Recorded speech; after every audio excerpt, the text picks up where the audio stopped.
All righty. Some sports for real with Coach Hall. Got a few minutes. I can wrap on this a little bit. Today's news.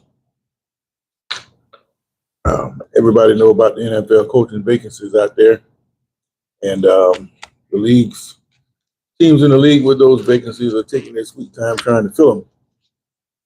Most prominent of all, you got the Ravens and the Steelers jobs. The Giants are open. I think the Titans are open. The Cardinals, Falcons are six. A couple other jobs that are open. Uh, Cleveland, seven.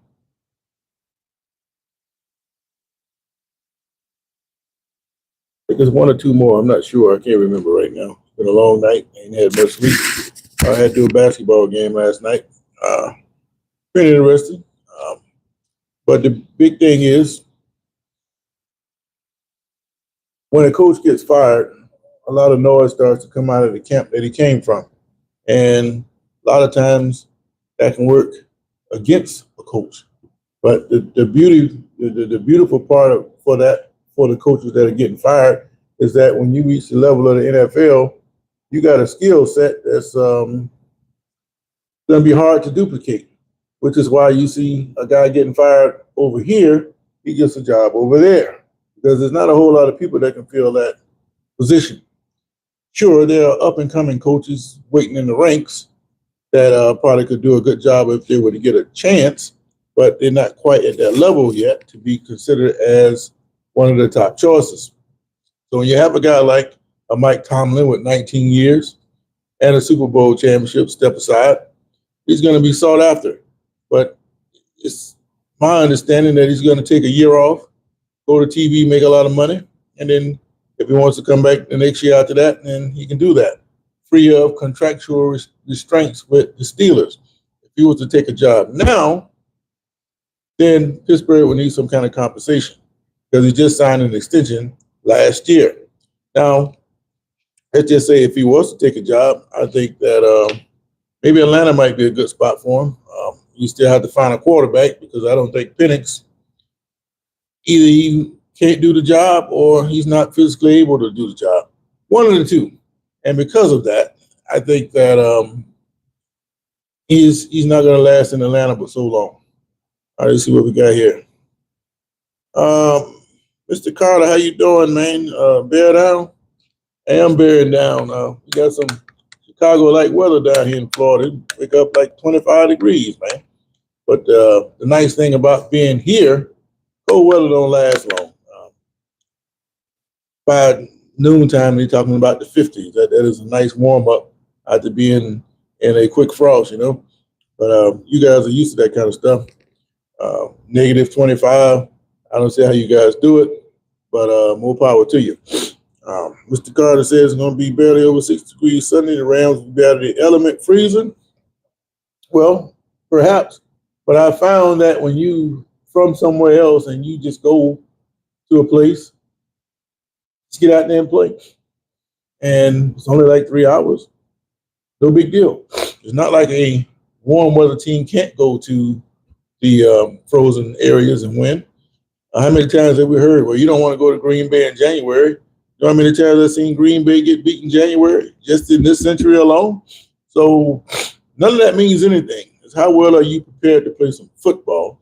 And I think the Rams are going to go in there and knock the Bears off. That's what I think. But back to what I was saying. Tomlin's probably going to sit out, but there are some jobs out there that he might be a good fit in.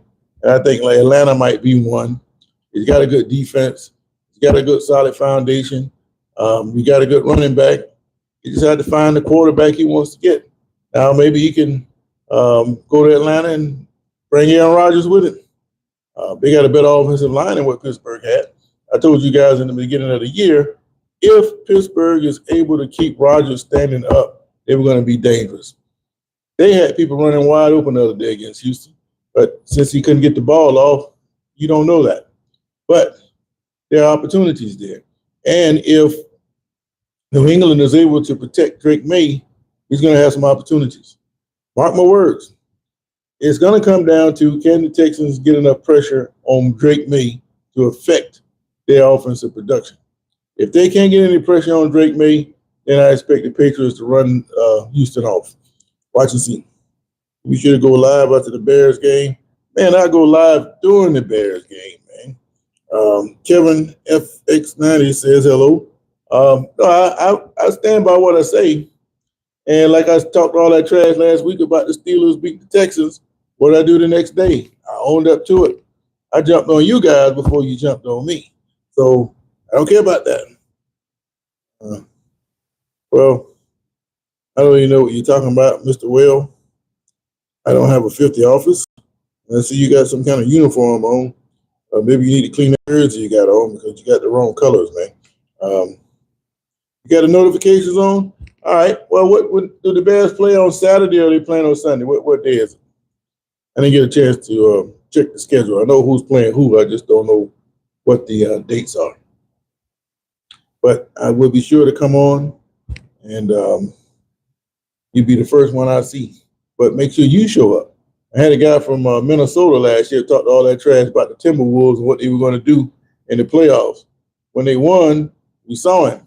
But when they lost, you didn't see him. Matter of fact, it took him 8 months to come back. He finally came back about 2 months ago. So I give him credit for that, but I let him know because I guess he thought I forgot him, but I didn't. And I let him know. John Parker, I do believe it's tomorrow. Well, good. I come on. Oh, you said Bears Sunday, Chicago time. Okay. All right. Well, good. I'm actually glad to see the Bears in the playoffs. He said Caleb Williams was a bust. I never believed that. Anytime you have a bad season, people have to have something to talk about. And they start calling the man a bust. And I didn't see that because I know the man can throw the ball if he has time. And he can scramble a little bit. And Caleb Williams can be dangerous. But I just don't think that rabbit's foot the Bears are carrying going to carry him all the way to the championship. It's going to end bad for him at some point. Because if you think you're going to keep coming back in the fourth quarter, you got another thing coming, man. See what happened to the Chiefs last year. They did all that coming back, and they survived, and they got to the Super Bowl. And everybody expected them to do the same thing, especially their fan base. But then that pass rush got after Mahomes, and there was no prayer for him. It was just complete domination. Same thing's going to happen to the Bears, man. You ain't going to keep coming back. And if that coach of yours keep going for it on fourth now, bringing that Detroit effect down there, that's going to kill you. It should have killed you last week. But you got lucky. I give you credit for the win. But going for it all the time on fourth now, that's like suicide, man. And what to say, the Bears and the Donkeys. Got my rabbit's foot.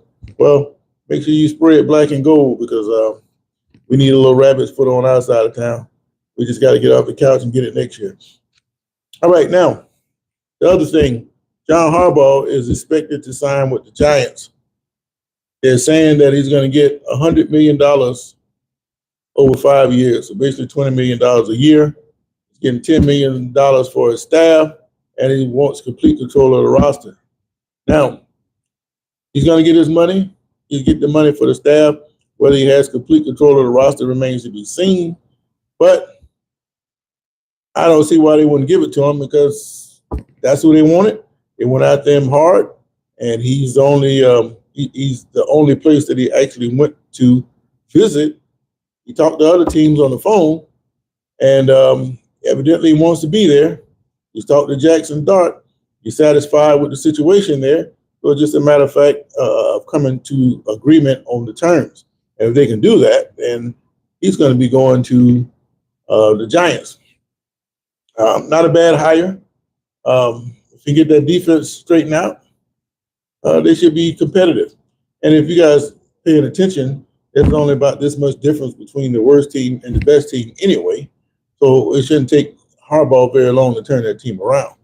So it'll be interesting to see just what he does coming out of the gates with the Giants. Now, as far as the playoffs go, I don't know how much time I'm going to get to talk to you guys tomorrow, but I think the Bills are going to knock the Broncos off, and I expect New England to survive Houston. And in the NFC, I think the 49ers are going to get Seattle this time. Um, Seattle's a good team, but it kind of remind me of the Bears a little bit. Um, if things bounce their way in the end to allow them to get in that number one position. Well, you got that number one position, and you had a chance to sit down and rest, and then you get the 49ers coming back in there. I think the 49ers are a better team. But the only problem with 49ers is they're a MASH squad. And because they're a MASH squad, that's eventually going to hurt them. I don't think that Shanahan's got too many more smoke and mirrors to get that team past all these injuries that they have. The other players are going to have to step up. And if they're worthy of their professional spirit, they will show up. And I think if it's a close game late, the 49ers are going to win it. But if the Seahawks are up by a touchdown or more going into halftime, then that's it. They don't have enough bullets to overcome all these injuries that they have. So I'm going to go with the fact that the injuries are going to cost them. So I'm going to slide Seattle past San Francisco this time, even though I know Frisco is the better team. And the Bears and the Rams, I recall the Packers talking about that home field advantage, and all those teams don't want to come outside to play the Packers in the cold. Well, I remind you guys, even though the city of Chicago is situated in a cold place, a lot of those players on the team, they ain't from there. They don't want to play in it no more than what a visiting team does. So if all I have is one trip to take and it's freezing outside, I wouldn't care. Matter of fact, if I'm the head coach of a football team and I had to go to the clouds to play the Angels, I expect to come out of there with a damn victory. Even though we don't have no gravity up there. If we got to play in the clouds, I'm going to win. So what I give a damn about going to Chicago if it's negative 10 degrees? Doesn't mean anything to me. They got to play in it too. So I don't see that as being a real advantage. And the difference between, say, a college team and a professional team from California, yeah, I'm in a warm weather, but what's to stop me from flying to Milwaukee and practices in the Packers facility and getting used to the cold and already be acclimated by the time I get to Chicago? So there's a lot of things you could do to prepare for these games. So it's not just because you're playing at home, that don't mean a damn in the NFL. And all these guys play in front of big crowds all day. You can yell and scream all you want, but those 60,000 fans can't come down on the field and play. And until they do, they're just making a bunch of damn noise. That's just the way I feel about that. All right, let's see what I'm missing here. John Park said, "Oh, Carter got $200. He calling you out there, John. Bill's going home. Yeah, they going home, getting ready for the AFC Championship game. Come to me, all you who are weary." Okay, this getting to religion stuff. Seahawks going to take that. They got a USC quarterback. And oh, by the way, Chicago got one too. Yeah, I agree with that, but shit. When you look at the USC careers, Caleb Williams, he had a better career than Sam Darnold. Sam Darnold, shit, how many games he blew at USC that he could have won? But I guess you could say the same thing about Caleb Williams. They should have won more games than they did. You know what UFC stands for? University of South Central. Well, I think you spelled it wrong there, John Parker. Life was Just Way podcast. You say you like? Yeah, hit that like and subscribe button, man. What do you guys think about the fact that Harbaugh is going to the Giants? You think he'd do a good job there? That's an immediate threat to the NFC. Because if he's able to turn it around, Dallas, as long as they got Jerry Jones, he's going to kill his own damn team. I had a guy with the Redskins, not the Redskins, but the Commanders. He tells me that they're going to regroup next year, and then the Commanders are going to the Super Bowl. So they expect to rebuild. Philadelphia, they got internal problems they got to resolve. And I think part of that is getting rid of A.J. Brown. He's kind of mercurial at best. And he's kind of like a classic front runner. When he wasn't getting the ball, he's complaining to the media about not getting the ball. But then when he dropped all them damn passes in the game they just lost, you don't even talk to the media. Come on, man. If you're going to cry to the media when things aren't right, he's got to go save face and at least face the media. Um, Otherwise, you're going to lose respect. So I'm waiting any day now to hear from A.J. Brown. But if he doesn't come back and talk to the media and he come back next year, wherever he is, and start talking again, nobody want to hear that shit, man. Because you didn't come back and talk when you had to talk. And at that point, your words fall on deaf ears. And that's what's happening to him. All right. What we got here? Selmo, what's going on, man? I see you slipping in here. I know you're a diehard Browns fans, but go ahead and cleanse your heart and come on over to the Steelers, man. Won't even charge you a bandwagon fee. I know it's hard to watch the Browns lose every year, but you're in a safe space. Come over here with the Steelers, Selmo. You feel better about yourself. All right, Life's podcast say the Bills, Rams, Texans, and Seahawks. I took the Bills, Rams, Seahawks, and Patriots. That's going to be a defensive slugfest. And if C.J. Stroud come out and play the way he did the other day, it ain't going to be a competitive game. I don't know what the hell wrong with Stroud. He threw some good passes, but then he did some amateur stuff. He can't even get the snap. Ball hit him in the hands. He can't get it. He's falling on the ball, and the other team get it. If Pittsburgh have any kind of offensive line, they should have put 40 points on the Texans, man. But that's just the way it goes. Those Steelers coaches getting cut left and right. Yeah, they're getting cut. They're supposed to because they're going to bring in a new staff. But we don't know who the coach is going to be. And one thing about the Steelers, they'll come up with a coach out of left field like they did with the last two. I don't know where Cowher came from, and I definitely didn't know anything about it. Mike Tomlin. Mike who? Who the hell is that? Well, he benefited from an interview process. He bring you in on that Rooney Rule, and then he wowed them. So some people have the ability to interview well and translate that to the actual job. I know in the school system, you find that a lot of people that interview well, they struggle with the job. The ones that don't interview well have the fortitude to go and fix their errors and get better at the job. It's amazing to watch all these things unfold in the schoolhouse. But Tomlin wowed them. They're going to find somebody else on the same vein other than listening to what the media say. Oh, this guy here make a great coach, and they should get this guy. Joe Theismann was good at that. Oh, this guy's the next up-and-coming coach. Man, I don't want to hear none of that, man. All those coaches pretty much on the same vein, and you don't know what a guy's going to do until he gets the opportunity to run his own team. Because, like I say, not much difference between the best team in the league and the worst team in the league. And NFL games all the time tend to go down to the final minute decided by a kicker. So if you got a good kicker and a good 2-minute offense, you're going to win a lot of games. So that's one thing they should focus on. All right. Yeah, but I think Harbaugh, that's a good hire for the Giants. He's coming in with experience, some stability there, respect. He's going to bring in some coaches. I hope he don't bring the Baltimore staff. That damn offensive coordinator for the Ravens.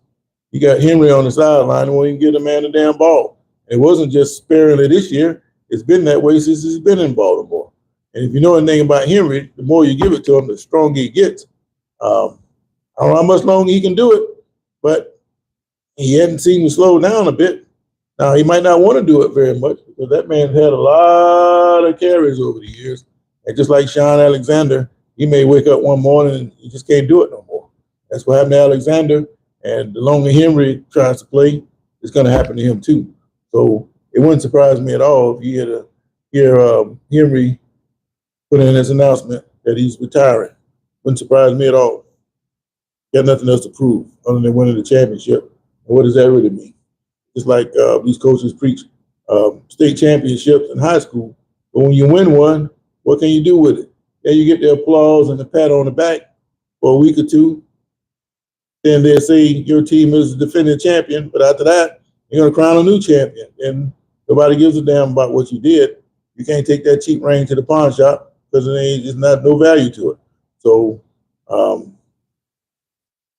the big point is to make the money and set your family up. I'm certain he's done that. He's made a lot of money. I don't know what he did with it, but that is the point. To earn, put yourself in a great position. If you win a championship, great. If you don't win one, well, I tried. But we ain't worried about it. All right. My loyalty is with the Browns, 2026. We won't miss. Well, you won't miss. You won't miss a chance to get whipped by the Steelers again. But this time, there won't be no miracles on the Ohio, whatever river that is outside Cleveland. We're going to sweep y'all next year, Selmo. And I don't even know who the coach is. But new coach, new fortune. And I don't know who the Browns are going to hire. And be interesting to see how it takes place. I'm just messing with you, man. But yeah, I don't have much time, Selmore. I just came in and talked about Harbaugh. You know, he's getting 5-year, $20 million. He's getting $10 million for his staff, and he wants the control of the roster. I don't see why you wouldn't give him control of the roster. Give him everything else. One thing about New York, you better win. But the thing about that is he's used to the pressure cooker, so that won't mean nothing to him. So I think it's a good hire overall. And when Tomlin took his name out of the hat for 2026, that made him the top candidate. So once that domino falls or has fallen, then you start seeing other teams within the next week start filling their roster, filling their coaching staffs up also. So keep an eye on that. But tomorrow, it's on, man. And then Monday night, it's on with college. So we got what? Saturday, Sunday, and Monday for championship football. And what better way to have a weekend than to have championship football? You can't beat it. Basketball, I don't even know what that is this time of year. Hockey, I like hockey because one thing about hockey, you see some hits that you used to see in football that you can't do anymore in football. So my question is, do you think they're going to start taking the contact out of hockey to change that game too? I don't think so, because it's like under the radar. And I think what they should do with football, they should have these guys sign a waiver and say, look, you know you playing a dangerous game. We're not gonna hold your hand anymore. You get out there and play some football, and you know your ass gonna get hit. And we don't want to hear no crying when you get to the sideline when you do get your bell rung. Stay safe as you can, but this is not flag football. And when your quarterback get hit, don't start crying, because we're going to put a hat on him. That's the way I see the future of football. You're going to sign a waiver if you're going to play. If not, the game is going to die, because people are not going to be spending all that kind of money just to watch people pull a flag. And I think that's what the league is ultimately leading to. They're going to end up having a flag football league. And I think when it gets to that point, they're going to make it co-ed. Think about that. So I'll leave you with that thought. So I appreciate it if you guys like and subscribe. And unless there's some breaking news, I'll come back on tomorrow. And Mr. Carter there, he called me out. And I definitely would be on when after the Bears play the Rams, because I already laid it down what's going to happen. And that's what I expect to happen. So anyway, you guys have a great day, and I'll catch you on the flip side. Also, before I go to my short videos, there's a video on there about a guy that's, he takes a shot. He goes up in the air under suspicious circumstances. He ends up on the 3-point line, takes a shot, and the buzzer goes off. You tell me if he made that shot or not.